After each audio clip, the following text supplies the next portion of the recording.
Olá querido, olá querida, eu sou o pastor Jean Oliveira e nós vamos começar mais uma aula do nosso curso livre e gratuito para desenvolvimento avançado em teologia. Antes de iniciarmos a aula, vamos fazer uma breve oração. Feche os teus olhos, vamos orar. Senhor nosso Deus e Pai, Deus bendito, santo, amado e todo-poderoso, Pai querido, nós vamos agora estudar e meditar na Tua Palavra e eu quero, meu Deus, que o Senhor use os meus lábios, que seja o Teu Espírito Santo falando através de mim. Usa-me, ó Pai, com graça, sabedoria, unção, revelação, autoridade. E eu te peço, meu Deus, cada pessoa que estiver assistindo, escutando essa aula, que o Senhor abra o entendimento, que o Senhor venha, meu Pai, esclarecer a Tua Palavra, que o Senhor coloque no coração desta pessoa a Tua Palavra, que é lâmpada para os pés, que é luz para o caminho, e que esta palavra que é viva, poderosa, meu Deus, seja revelada, seja, meu Deus, entendida por cada homem e por cada mulher. A Tua Palavra diz que a vida eterna é essa, que te conheçam a Ti só, por único Deus verdadeiro e a Jesus Cristo a quem enviaste. E assim nós queremos, meu Pai. Então fala conosco em nome do Senhor Jesus. Abençoe cada pessoa que está assistindo agora. Abençoe, meu Pai, a Tua igreja na face da terra. Abençoe também esta Paz e Vida, a Escola Superior de Teologia João Henrique Palharim. Abençoe também a cada pregador do telhado que tem contribuído e vai contribuir com essa obra. Em nome do Senhor Jesus, que assim seja feito. Amém. E graças a Deus. Amém, querido, amém, querida. Vamos lá então, hoje nós vamos estudar a aula de número 7. Hoje nós estamos estudando o nível Expert, a disciplina é a criação e a palavra, aula de número 7, Yahvé e Yeshua. É isso mesmo, Yahvé e Yeshua, você já vai entender daqui a pouquinho. O versículo inicial na apostila de número 7 está no Evangelho de João, capítulo 1, versículos 1 a 3, que diz assim: no princípio era o Verbo, e o Verbo estava com Deus, e o Verbo era Deus. Ele estava no princípio com Deus. Todas as coisas foram feitas por Ele, e sem Ele nada do que foi feito se fez. Olha só que coisa tremenda. O Verbo aqui, do grego logos, o Verbo vivo, está se referindo, é óbvio, ao próprio Senhor Jesus. Ele estava no princípio com Deus, Ele era Deus, Ele é Deus, não há outro além do Senhor. Mas eu quero ler um trecho de Provérbios 8, olha o que diz aqui a Escritura, acompanha aqui comigo, livro de Provérbios, capítulo de número 8, no versículo 22 em diante, olha o que diz aqui a Escritura, Provérbios 8, 22. O Senhor me possui, falando da sabedoria, que existe desde a eternidade. O Senhor me possui no princípio de seus caminhos e antes de suas obras mais antigas. Desde a eternidade fui ungida, desde o princípio, antes do começo da terra. Antes de haver abismos fui gerada e antes ainda de haver fontes carregadas de águas. Antes que os montes fossem firmados, antes dos outeiros eu fui gerada. Ainda ele não tinha feito a terra, nem os campos, nem sequer o princípio do pó do mundo. Quando ele preparava os céus, aí estava eu. Quando compassava ao redor a face do abismo, quando firmava as nuvens de cima, quando fortificava as fontes do abismo, quando punha ao mar o seu termo, para que as águas não traspassem o seu manto, quando compunha os fundamentos da terra, então estava eu com ele e era eu seu aluno. E era cada dia as suas delícias, folgando perante ele em todo o tempo, folgando no seu mundo habitável e achando as minhas delícias com os filhos dos homens. Agora, pois, filhos, ouvi-me, porque bem-aventurados serão os que guardarem os meus caminhos. Ouvi a correção, não a rejeitei, sede sábios. Bem-aventurado o homem que me dá ouvidos, velando as minhas portas cada dia, esperando as ombreiras da minha entrada, porque o que me achar, achará a vida e alcançará o favor do Senhor. Até o versículo de número 35. Aqui estamos falando da sabedoria de Deus. Quem é a sabedoria de Deus? Como está escrito lá na primeira carta aos Coríntios 1:30. É o Senhor Jesus, O Senhor Jesus é Deus.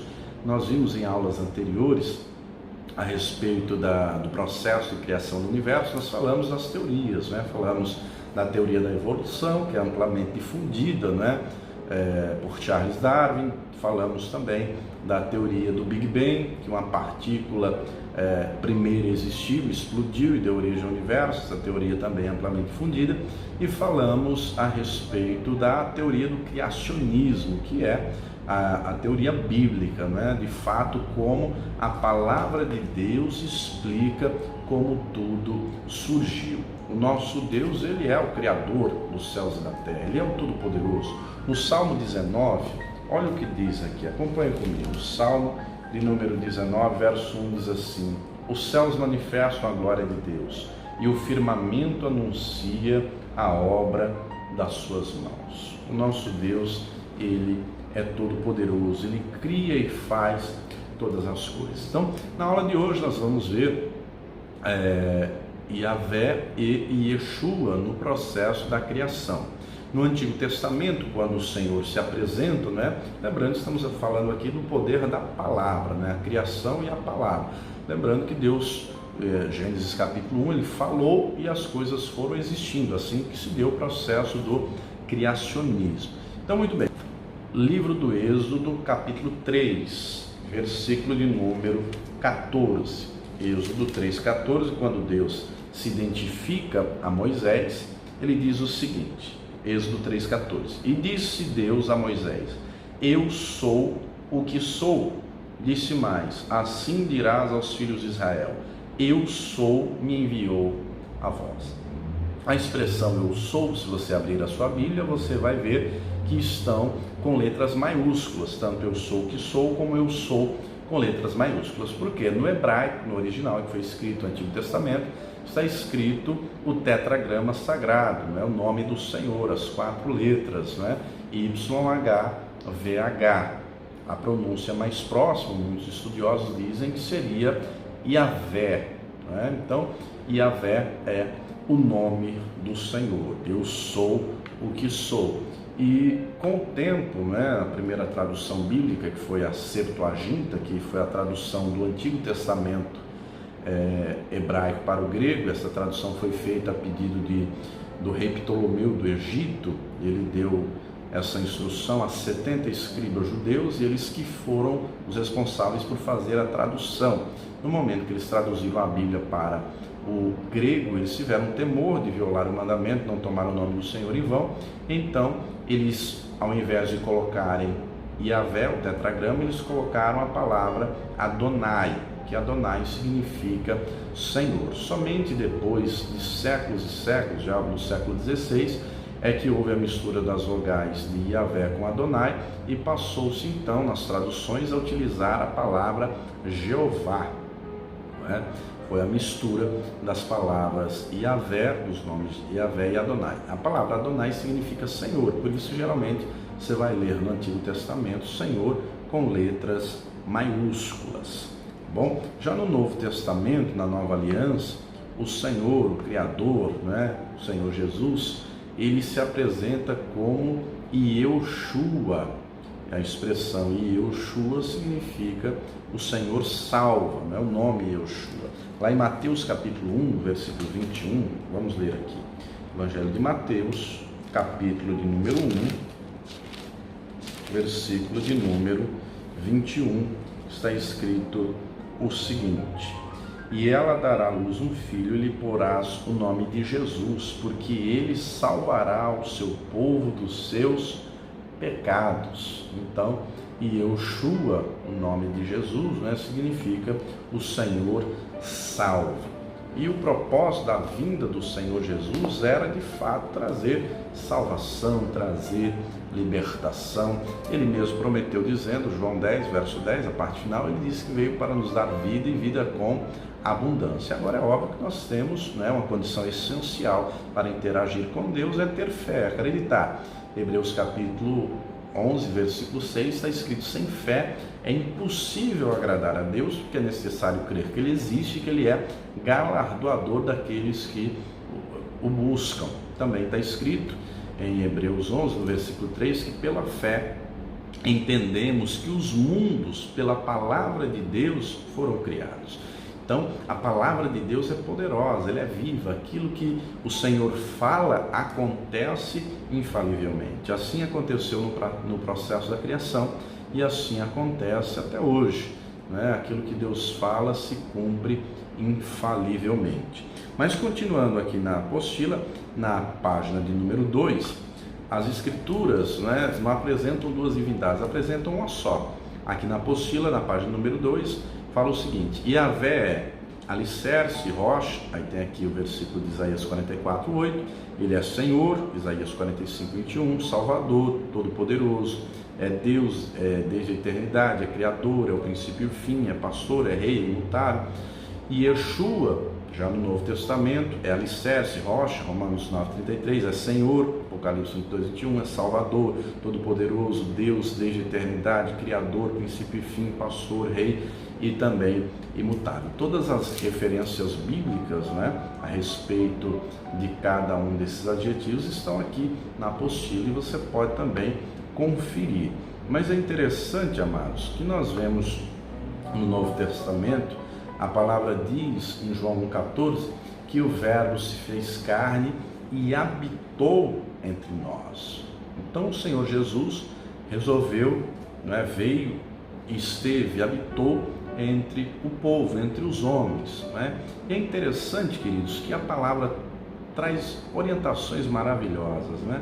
O Senhor Jesus não veio por acaso, à toa, e ele veio quando esteve aqui na terra, ele foi e é para nós exemplo de todas as coisas. Evangelho de João, capítulo de número 13. Deixa eu fazer aqui um resumo para você do contexto.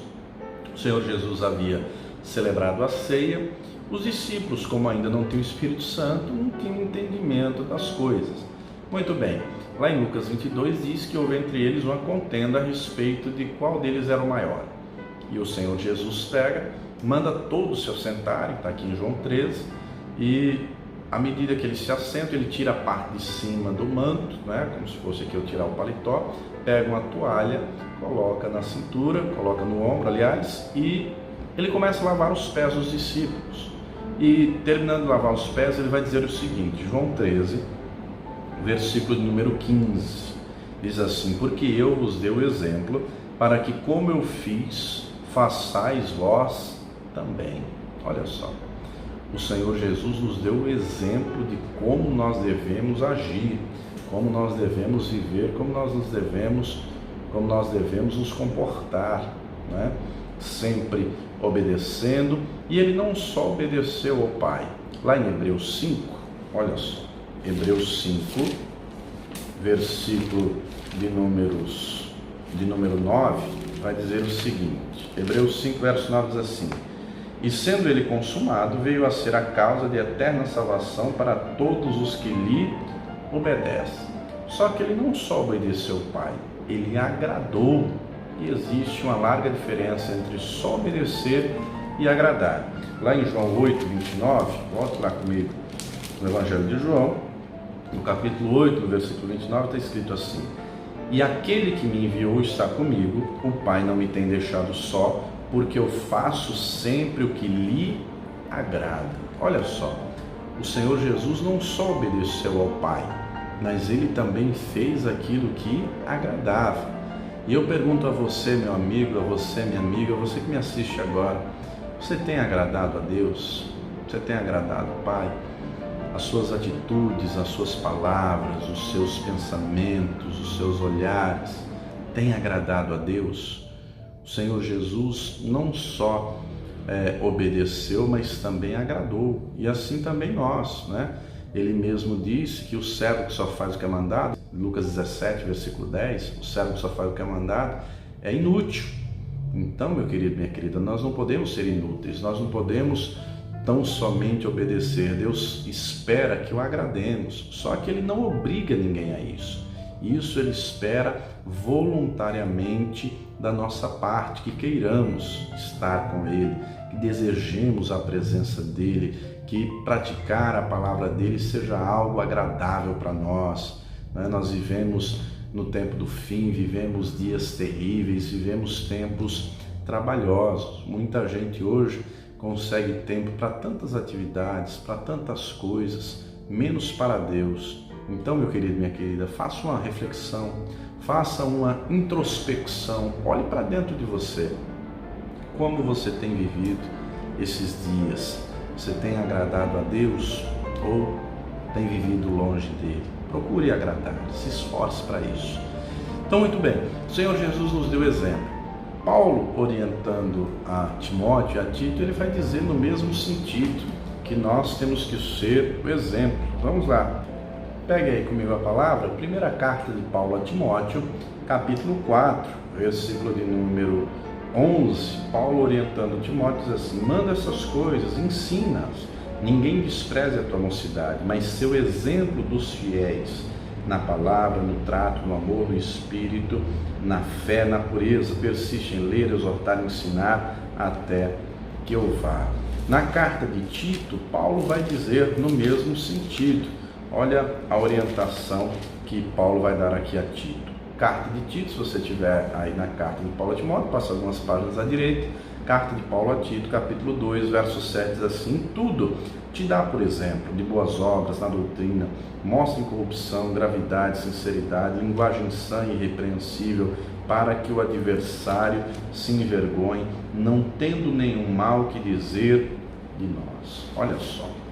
Então, amados, Deus espera que sejamos o exemplo, não é? Paulo, falando à igreja de Filipos, ele disse na carta aos Filipenses, capítulo de número 2, vamos ler aqui, carta de Paulo aos Filipenses, capítulo de número 2, o versículo 5 diz assim: de sorte que haja em vós o mesmo sentimento que houve também em Cristo Jesus, que sendo em forma de Deus, não teve por usurpação ser igual a Deus, mas aniquilou-se a si mesmo, tomando a forma de servo, fazendo-se semelhante aos homens, e achado na forma de homem, humilhou-se a si mesmo, sendo obediente até a morte e morte de cruz. É interessante que no versículo 5, amados, o texto diz: de sorte que haja em vós o mesmo sentimento. Só que sentimento não leva a ideia de algo abstrato, não leva a ideia de algo que está no campo da ideia, no campo imaterial. Jesus não só sentiu, ele foi lá e fez, ele morreu por nós, ele pagou o preço dos nossos pecados. Então, eu gosto muito de usar aqui, ao invés da palavra sentimento, a palavra atitude. Atitude, é esse o sentido do texto que Paulo está dizendo aqui, que haja em vocês a mesma atitude que houve em Cristo Jesus. Então, em nós tem que haver a mesma atitude, nós temos que crer, temos que obedecer, temos que agradar ao Pai. Então, muito bem, aqui na apostila, na página de número 2, a Escritura vai dizer, aqui a apostila vai dizer o seguinte: o Senhor Jesus veio e ele disse: eu sou o Salvador. João 8, 24, note aí, eu sou o pão da vida. Olha só, ele disse: eu sou o pão vivo que desceu do céu. Ele se declara o verdadeiro maná. Quando ele disse isso aqui, ele estava falando com os judeus, né? E os judeus tinham Moisés como o maior de todos os profetas, obviamente, mas Jesus disse e enfatizou: eu sou o pão da vida. João 6,35. Ele é o verdadeiro pão, porque ele é a palavra viva. Está escrito lá em Apocalipse 19, versículo 13, que o nome pelo qual ele se chama é a palavra de Deus. Ele é a palavra viva, é o verbo vivo, encarnado, ele é o pão da vida. Ele disse em João 8,12, eu sou a luz do mundo. Olha só, vamos ler aqui, João 8, versículo número 12, olha que palavra poderosa. Evangelho de João, capítulo 8, versículo de número 12, falou-lhes, pois, Jesus outra vez, dizendo: eu sou a luz do mundo, quem me segue não andará em trevas, mas terá a luz da vida. Só que essa luz, querido, para você andar nela, é necessário fazer uma escolha, é necessário querer, é necessário desejar, seguir ao Senhor, para andar na luz. E é interessante, queridos, que a palavra diz, Salmo 119, verso 105, eu cito sempre esse versículo, é maravilhoso: lâmpada para os meus pés é a tua palavra e luz para o meu caminho. Jesus é a palavra viva e ele ilumina os nossos dias, os nossos passos, os nossos caminhos, as nossas atitudes. Só que eu tenho que querer andar nesse caminho iluminado, eu tenho que desejar. E como é que eu provo isso? Não só falando, mas meditando na palavra de noite, praticando o que ela ensina, buscando com todo o coração, porque, queridos, como diz o ditado, falar até papagaio fala. Muita gente fala, mas não faz. Lá no livro de Esdras, capítulo 7, versículo 10, olha o que está escrito aqui, ó. Livro de Esdras, capítulo 7, o versículo de número 10 diz o seguinte: porque Esdras tinha preparado o seu coração para buscar a lei do Senhor e para a cumprir, e para ensinar a Israel os seus estatutos e os seus direitos. Repare, Esdras aplicou o coração para buscar a lei. E leia aqui, lei do Senhor, não só a Torá, mas leia a palavra de maneira completa, não é? Palavra. Ele buscou a palavra de Deus para, primeiro, cumprir, praticar. Ele queria conhecer e praticar o que nela ensina. Depois, ensinar em Israel os seus estatutos e seus direitos. Querido, quando um homem, uma mulher vive a palavra de Deus, a vida dele, a vida dela já é uma aula viva. As atitudes, as palavras, as ações demonstram que de fato o Senhor está na vida dessa pessoa. Você tem sido essa pessoa, você tem sido de fato luz, tem andado com Jesus. Estamos vivendo em dias tenebrosos, dias terríveis, e Deus quer ver a luz dele brilhando em você. E isso é possível através das atitudes, não é? O Sermão do Monte, Mateus 5, deixa eu ler aqui esse texto. Só que Jesus não vai te obrigar, você tem que querer, você tem que desejar. Mateus capítulo 5, versículo 14, o Senhor Jesus disse assim: vós sois a luz do mundo, não se pode esconder uma cidade edificada sobre um monte, nem se acende a candeia e se coloca debaixo do alqueire, mas no velador, e dá luz a todos que estão na casa. Assim resplandeça a vossa luz diante dos homens, para que vejam as vossas boas obras e glorifique vosso Pai que está nos céus. Olha só, para que vejam as vossas boas obras. É através das atitudes que nós mostramos que de fato que andamos em luz. Nós não temos luz própria. Essa luz é a luz que vem de Jesus para nós através da palavra, e quando essa palavra resplandece nas trevas do nosso entendimento, os olhos do entendimento são iluminados, conforme diz lá em Efésios. Olha o que diz aqui na carta aos Efésios, capítulo 1, carta aos Efésios, capítulo de número 1, o versículo de número 18, vai dizer o seguinte, aos Efésios 1, 18: tendo iluminados os olhos do vosso entendimento. Então, quando a luz da palavra resplandece nas trevas do meu entendimento, ela é iluminada. Aí há uma mudança de entendimento, de comportamento, conforme diz lá Romanos 12, no versículo 2. Aí sim essa pessoa passa a experimentar a boa, agradável e perfeita vontade de Deus. Romanos 12, 2 está escrito assim: não vos conformei. Conformar é no sentido de mesma forma. Por exemplo, um bolo. Certamente você já comeu um bolo redondo. O que fez o bolo ficar redondo? A forma. Você já comeu aquele bolo que tem um copo no meio da forma? Aí o bolo fica redondo com um buraco no meio. Tem forma que é retangular, tem forma quadrada. Então, quando o texto diz não nos conformeis, quer dizer, não tem a mesma forma, o mesmo padrão que o mundo. Continuando, mas transformai-vos pela renovação do vosso entendimento, para que experimenteis qual seja a boa, agradável e perfeita vontade de Deus. Só experimenta isso quem tem um entendimento renovado. E quem tem um entendimento renovado é quem anda em luz, quem anda na palavra, porque essa palavra é poderosa. Ela é inspirada por Deus. Olha o que está escrito aqui, eu quero ler para você, só que eu vou ler na King James, uma tradução que eu gosto muito.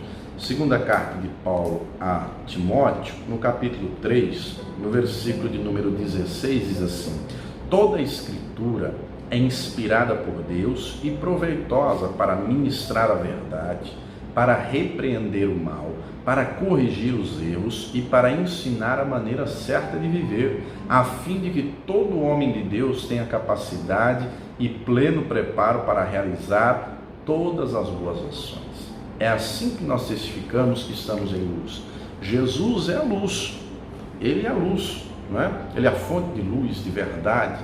Agora, quando nós andamos na palavra dele, essa luz começa a brilhar, começa a resplandecer. Eu não sei se já aconteceu com você, de alguém olhar para você e dizer: você está com um brilho diferente, o que está acontecendo, né? Alguns que não conhecem a palavra, você está com uma aura diferente, o que é? É a luz de Jesus que está brilhando através da sua vida. Então Jesus é a luz do mundo.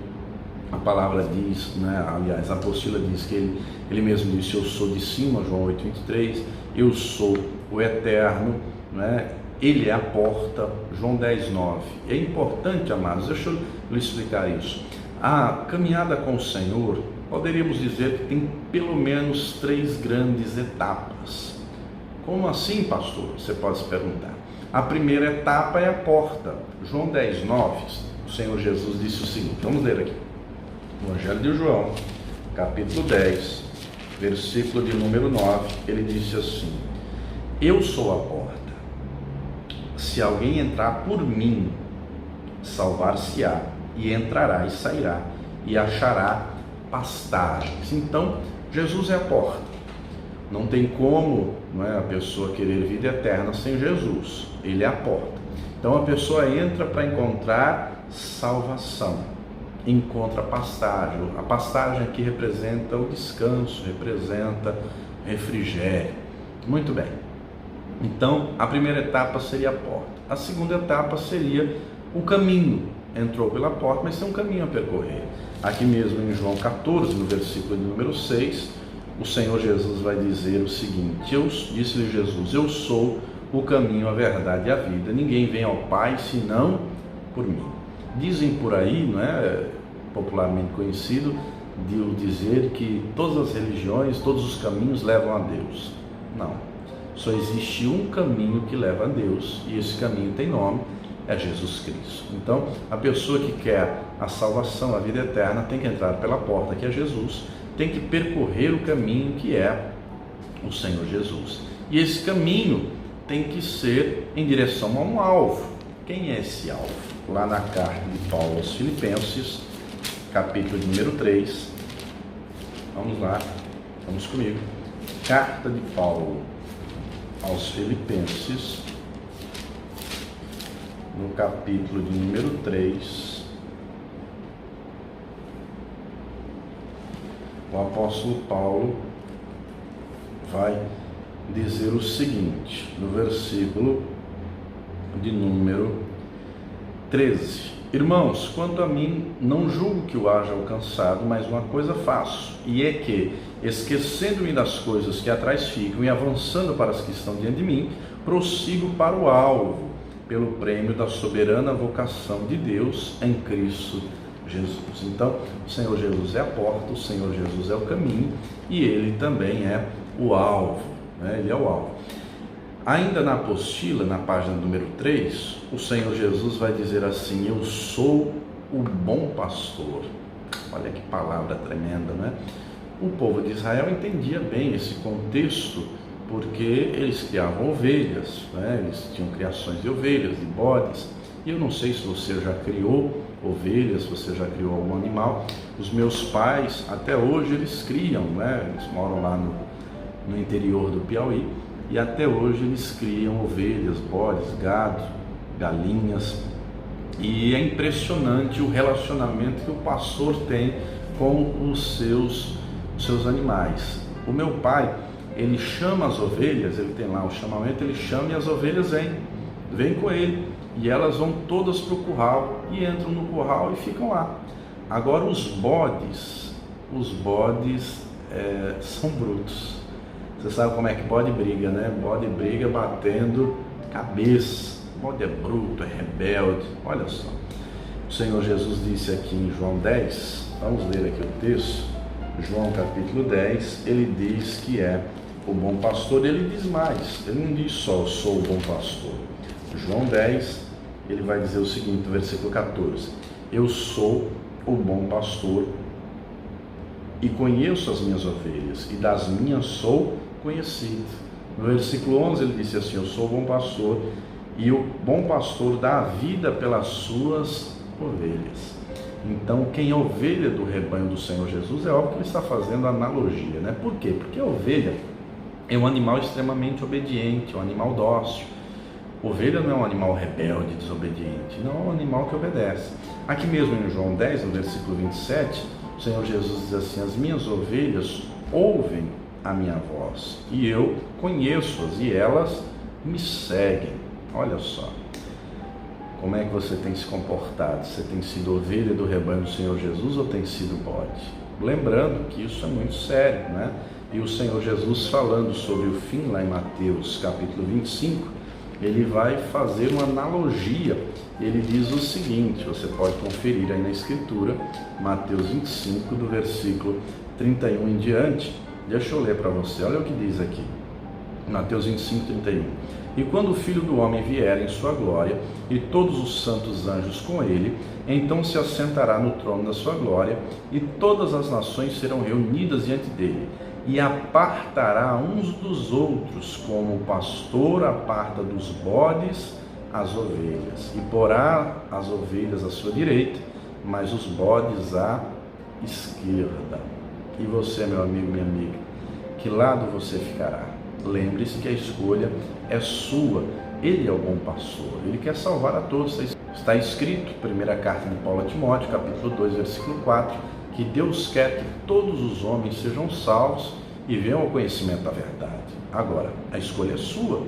Você pode ou não ser ovelha do rebanho do Senhor.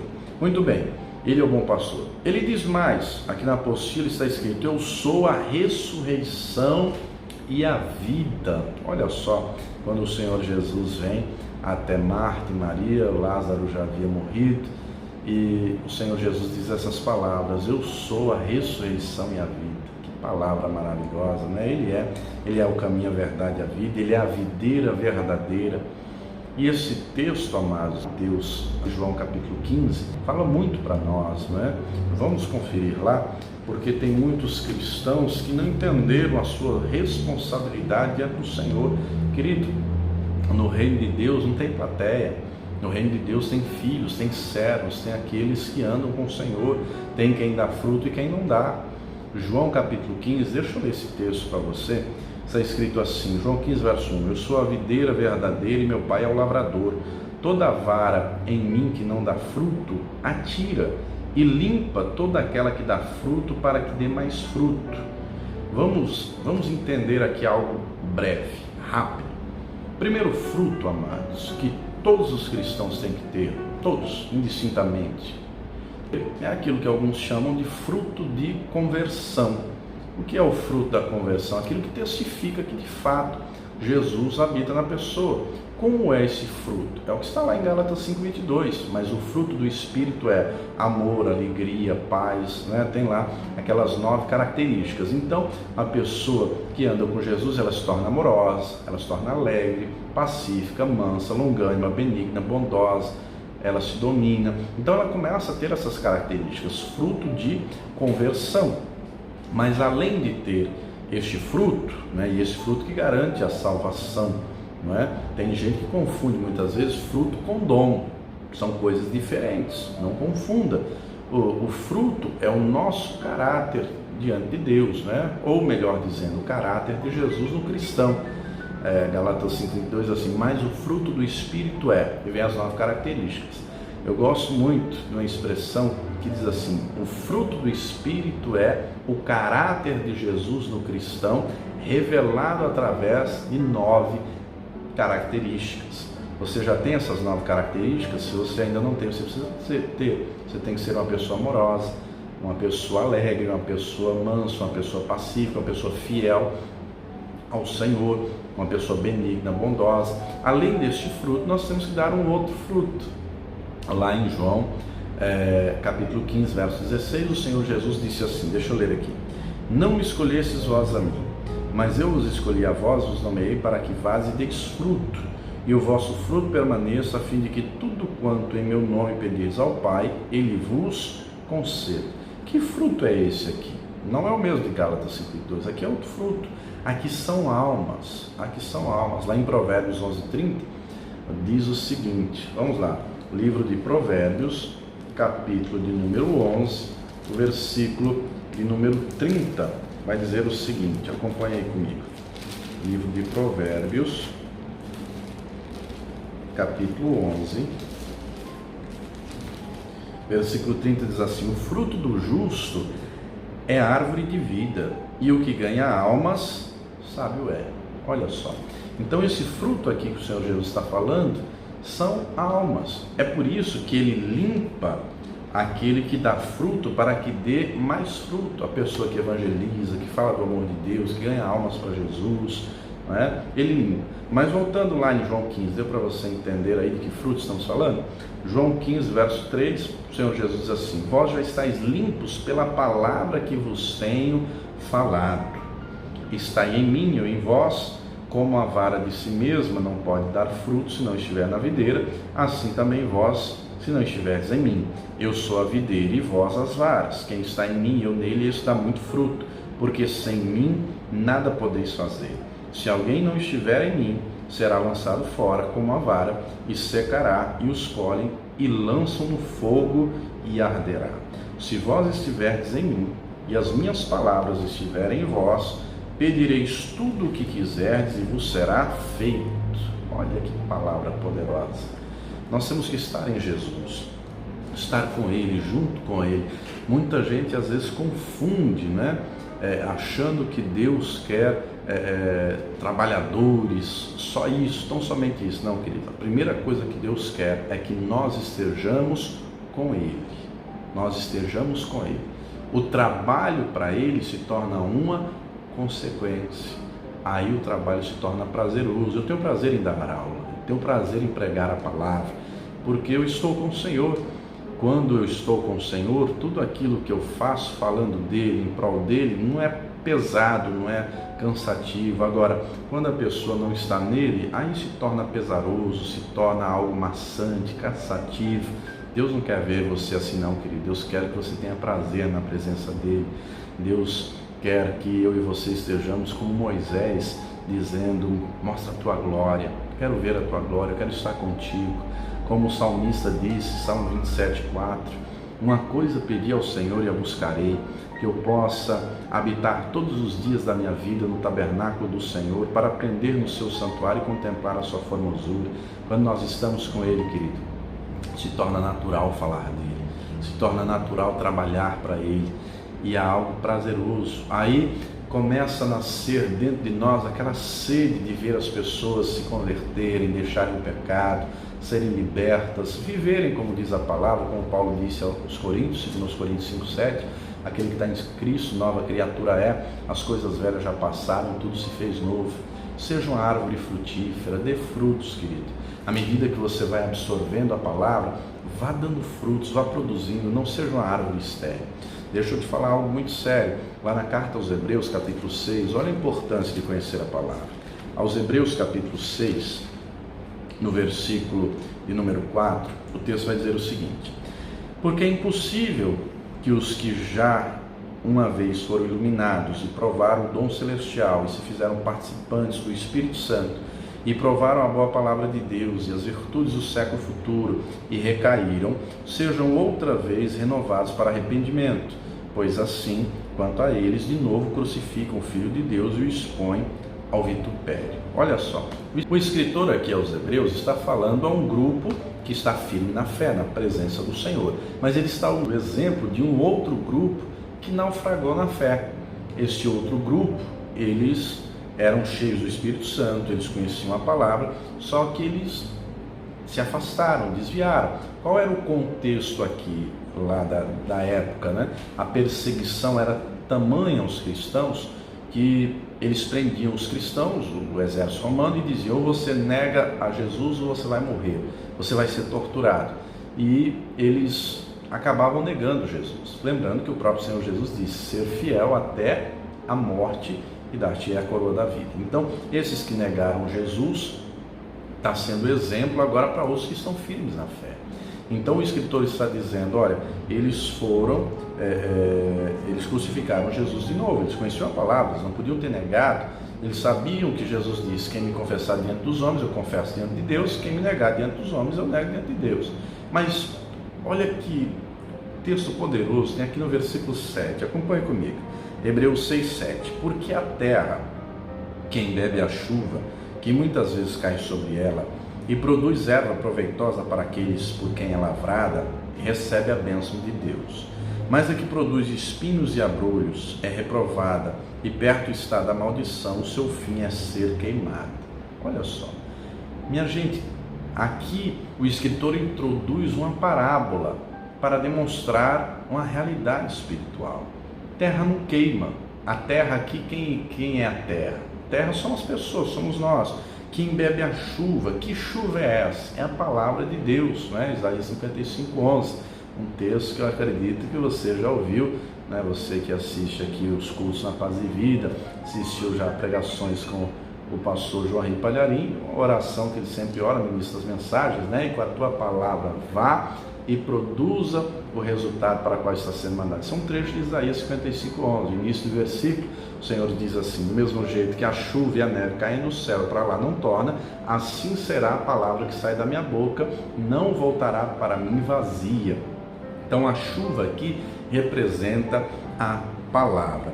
E o texto diz: a chuva que muitas vezes cai sobre ela. Deuteronômio 32, Moisés vai dizer que a palavra de Deus é como o orvalho da manhã, ou seja, o orvalho é aquele mormaço que cai todo dia. Então, quando a pessoa recebe a chuva que é a palavra, e ela produz erva proveitosa, frutos por quem é lavrado, recebe a bênção de Deus. Nós vivemos num tempo, querido, que muita gente só busca Deus por causa das bênçãos, não somente por causa das bênçãos. Querido, quando você obedece a palavra, as bênçãos correm atrás de você. É promessa de Deus, Deuteronômio 28. E há de ser que, se me ouvis e me obedeceres, todas essas bênçãos virão sobre vós e vos alcançarão. Deus quer derramar, como diz lá Ezequiel 34:26, chuvas de bênçãos sobre a tua vida. Agora você tem que fazer a tua parte. Você tem que obedecer, você tem que praticar o que a palavra ensina, você tem que agradar a Deus. E como isso é feito na prática, no processo diário, todos os dias meditando na palavra, recebendo a palavra, praticando o que ela ensina. Tem muita gente que é muito bom ouvinte. Tiago 1:22, o texto diz: e sede cumpridores da palavra e não apenas ouvintes esquecidos, enganando-vos com falsos discursos. Não adianta só ouvir a palavra, nós temos que ouvir e cumprir. Ouvir e praticar, porque assim praticando dia após dia, cada porção que você aprender, assim você receberá a bênção de Deus dia após dia.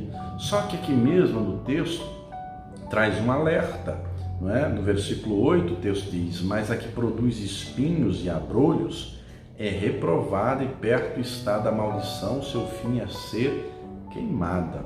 Olha só que palavra séria de alerta, né, que nós temos que ter. Nós não podemos produzir espinhos e abrolhos. Sabe aquela pessoa amarga, amargurada? Ela nunca está de bem, sempre tudo está mal, sempre rancor no coração, ódio, não produz fruto, não tem fruto de conversão, não tem prazer em ganhar almas para Jesus. Cuidado, querido, cuidado. Não é? A pessoa que produz espinhos e abrolhos é reprovada, perto está da maldição e o fim ela é ser queimada. Abre os teus olhos enquanto é tempo, mude as atitudes, seja boa terra. Produza frutos proveitosos, porque o Senhor é o lavrador e muito em breve Ele virá e tudo aquilo que você fizer em prol dele, do reino dele aqui na terra, Ele irá recompensar. Amém? Então, continuando aqui na apostila, na página número 3, o Senhor Jesus continua dizendo: eu sou o El Shaddai, Apocalipse 1:8, eu sou o que vive para sempre, eu sou o Alfa, o Ômega, eu sou o que lava as suas vestes e tira o direito de entrar no reino dos céus, Apocalipse 7:14. Eu sou Jesus, a raiz, tudo começou dele. O próprio Senhor, Ele é Criador, Ele é todo-poderoso. A palavra dele é infalível, a palavra dele não cai por terra, a palavra dele não volta vazia. Então, no Antigo Testamento, nós vemos Yahvé, no Novo Testamento, o Verbo encarnado, o Logos vivo, e Yoshua. Amém? Ficamos por aqui, que essa aula tenha aberto o teu entendimento, que tenha te ajudado, te orientado. Se você tiver alguma dúvida, alguma pergunta, deixe aí nos comentários, tá bom? Vamos ficando por aqui, mas antes de encerrar, quero fazer uma breve oração. Vamos orar, vamos falar com Deus. Senhor, nosso Deus e Pai, Deus bendito, santo, amado e todo-poderoso, Pai querido, que a Tua palavra tenha aberto o entendimento deste homem e dessa mulher, e que cada um entenda, meu Deus, o compromisso, a seriedade, a responsabilidade de cumprir conforme a Tua palavra ensina. Nós não queremos ser meninos inconstantes, levados em rodas por todo vento de doutrina. Nós queremos crescer, ó Pai, na graça, no conhecimento, dia após dia, diante de Ti e diante dos homens. Abençoe cada um que está assistindo agora essa aula, em nome do Senhor Jesus, cada casa, cada família, para a glória do Teu nome. Abençoe também cada pregador do telhado que tem contribuído e vai contribuir com essa obra. Abençoe e prospera o Teu povo. Retribua, meu Deus, 100 vezes mais a cada pregador do telhado, em nome do Senhor Jesus, que assim seja feito. Amém. E graças a Deus. Amém? Se você gostou dessa aula, deixa aí o teu joinha, o teu like, se inscreva no canal, compartilhe esta aula e em breve nós continuamos aqui nosso curso gratuito de teologia. Que Deus te abençoe em nome do Senhor Jesus. Você também é nosso convidado a se tornar um pregador do telhado. Os pregadores do telhado são aqueles que contribuem com essa obra para que esse curso de teologia, esse curso gratuito de teologia aconteça. Você também é nosso convidado a se tornar um pregador do telhado. São aqueles que fazem doações, não é? Você pode doar depositando a tua oferta no Banco Bradesco, agência 1074, conta 35333, dígito 7. Vou repetir, agência 1074, conta 35333, dígito 7, isso no Banco Bradesco. Você também pode contribuir através do Banco Itaú. No Banco Itaú, agência 0355, a conta é 07777, dígito 7. Vou repetir, no Banco Itaú, agência 0355, conta corrente 07777, dígito 7. Se você precisar, o CNPJ da Paz e Vida é, anote aí, 52844-412, 1000 ao contrário, 01. Vou repetir, o CNPJ da Comunidade Cristã Paz e Vida, 52844-412, 1000 ao contrário, 01. A Escola Superior de Teologia João Henrique Palharim é mantida pela Comunidade Cristã Paz e Vida. Então, torne-se um pregador do telhado. Hoje é muito fácil, né? Você tem aí um celular, um notebook, um tablet, está aí na tua mão, você pode fazer a doação, pode contribuir, e eu tenho plena certeza que o Senhor nosso Deus vai te recompensar abundantemente. Amém?